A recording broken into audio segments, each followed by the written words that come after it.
Okay, guys, we are back in it to win it. Now it's time for my international football team review.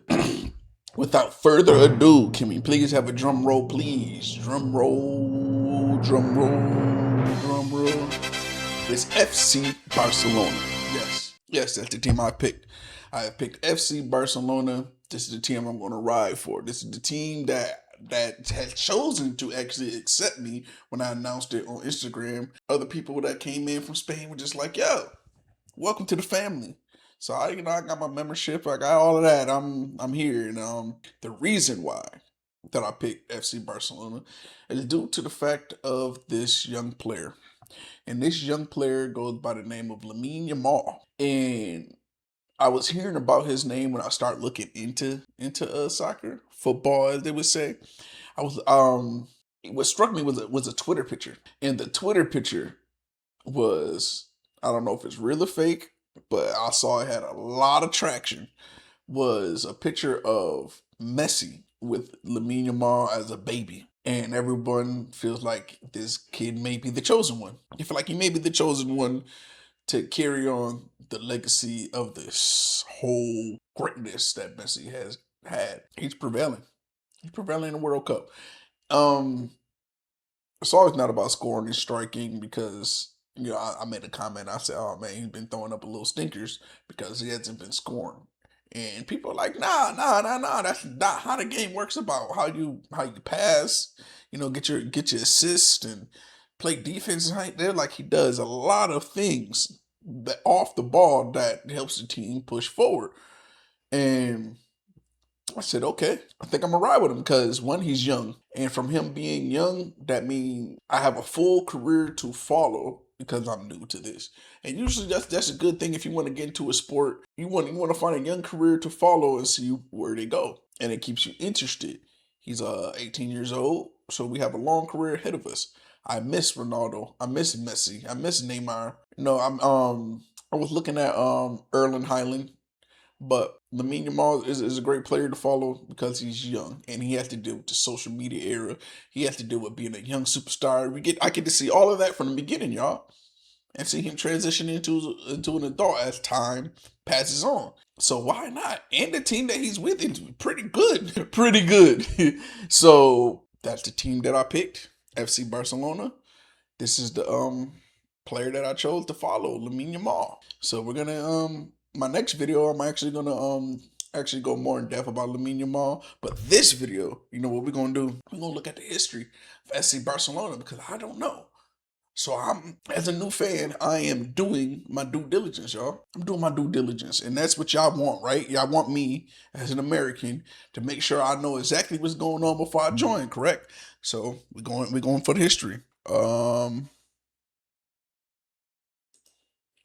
Here we go, the short history of FC Barcelona. Welcome to our channel. Today, we delve into the rich history of FC Barcelona, a club that has transcended football to become a symbol of Catalan culture and pride. From its humble beginnings in 1899 to its status as a global football powerhouse. So these teams been here for over 100 years. That is wild.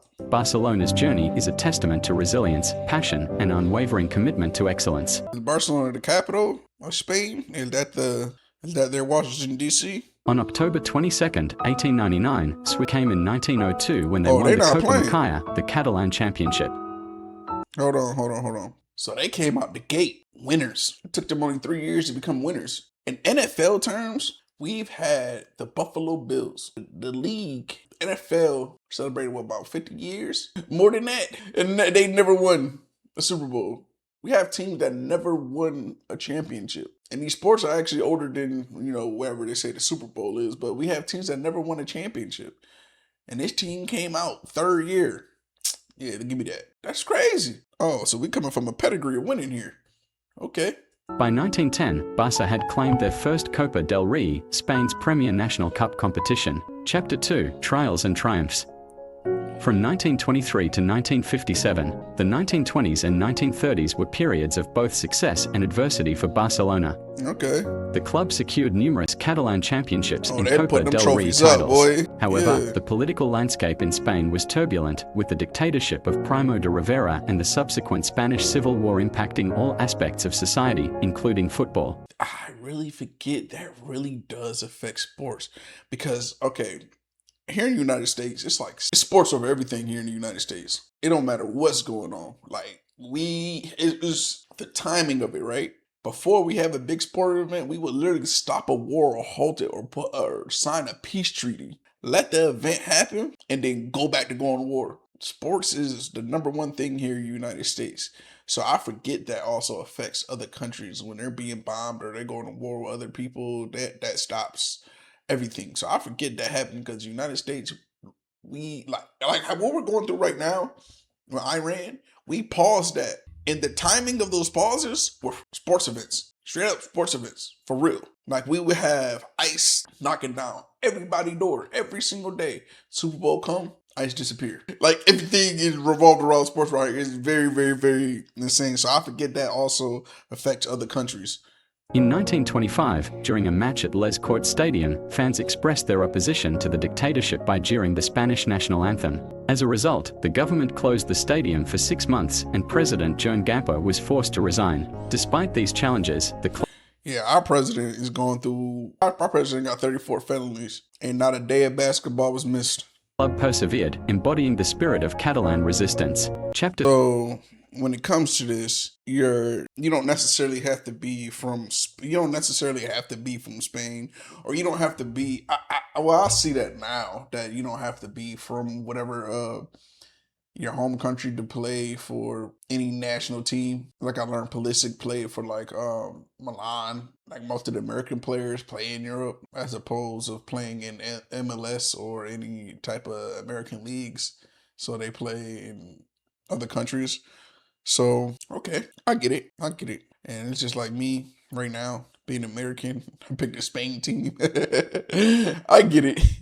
His influence extended beyond the pitch, as his football philosophy would later shape the club's playing style. Chapter 4, the Nunez era and stabilization. From 1978 to 2000. In 1978, Josep Luis Nunez became president, ushering in an era focused on financial stability and infrastructural development. Under his leadership, Barca won multiple domestic and European titles. Okay, they pronounce it the way, cause I was like, is it Barca or Barca? And that's like an American issue that we have, how we pronounce things. So if it's just like a lone C, it could sound like a S or it could sound like a K. And those are certain things that we do in American English dialect. So I was like, is it Barca or is it Barca? So it's Barca. I mean, it would make sense because it's Barcelona, but usually if you see Barca in America, most people will say Barca as opposed to Barca. So that's good to know.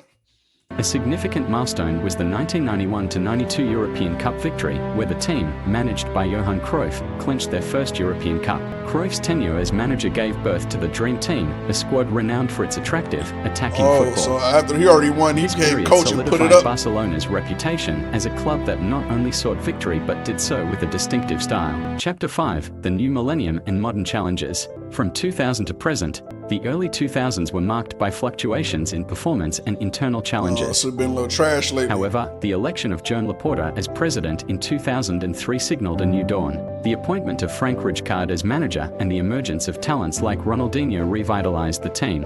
This resurgence culminated in winning the... That's what I gotta watch too. I gotta watch Ronaldinho. I've seen videos of him. I've always seen his face throughout the years. I've always seen Ronaldinho face throughout the years. And it's wild because a lot of Americans think Ronaldinho was Ronaldo. That's like a little thing that we have over here in America where a lot of Americans think that. Or they might, sometimes the ones that really don't know might confuse him with Pele. And Pele from Brazil and play for them. So they how do I describe this?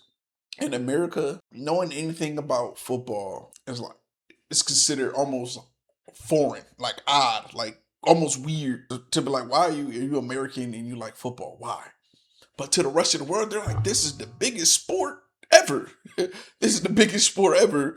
But to Americans, nah, it's not even above hockey. And hockey like one of our worst watched sports. We didn't even watch hockey like that. So me taking this journey, and y'all been watching me learn video by video of, getting my own team, figuring out the rules and regulations, figure out the positions and everything. This is considered odd, like weird. They're like, they're probably looking at me in the comments, and people that usually follow me for my other content, like, what is he on? He's weird. What is he on about? But we get into it. Shout out to the World Cup. Got me interested. And I decided to go full throttle.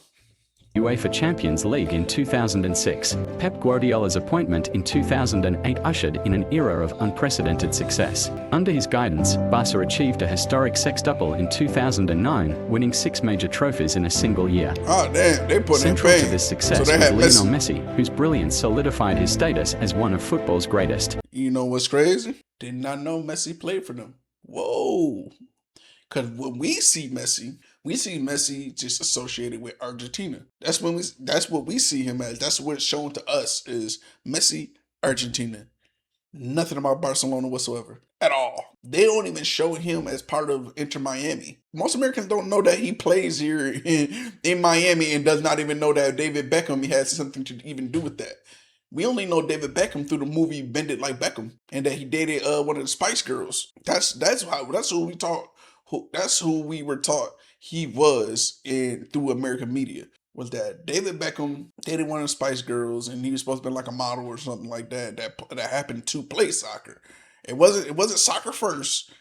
It was model, Spice Girl's husband, and then soccer. So then when it came to Messi, Messi was just, oh, that's that dude that played for Argentina. That's it.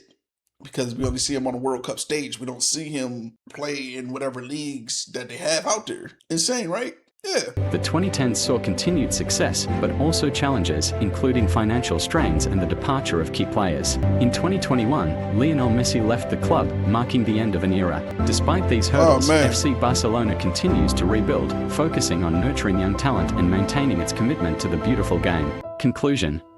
FC Barcelona's history is a tapestry woven with threads of triumph, adversity, and unwavering passion. From its inception in 1899 to its current endeavors, the club has remained Miss QUN Club more than a club, a symbol of identity, culture, and the beautiful game.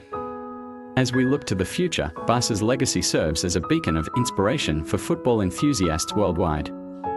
Thank you for joining us on. So that is the history. That is the history of FC Barcelona. So the next video, we're actually going to look at Lamine Yamal and look at his young career so far. Hopefully we can see some highlights and see where he's going next. And then, I'm going to start vlogging a little bit, and then hopefully I could stream, not necessarily the games, but we're going to start getting more into the actual visual content of what's going on, get the schedule. We're going to live stream, watch parties, all of that. So we're going to be very invested into these games. Very invested into this team. And I want a jersey. Somebody send me a jersey. Somebody, please send me a jersey. And that's it for today. I'll catch you on the next one. Y'all be easy.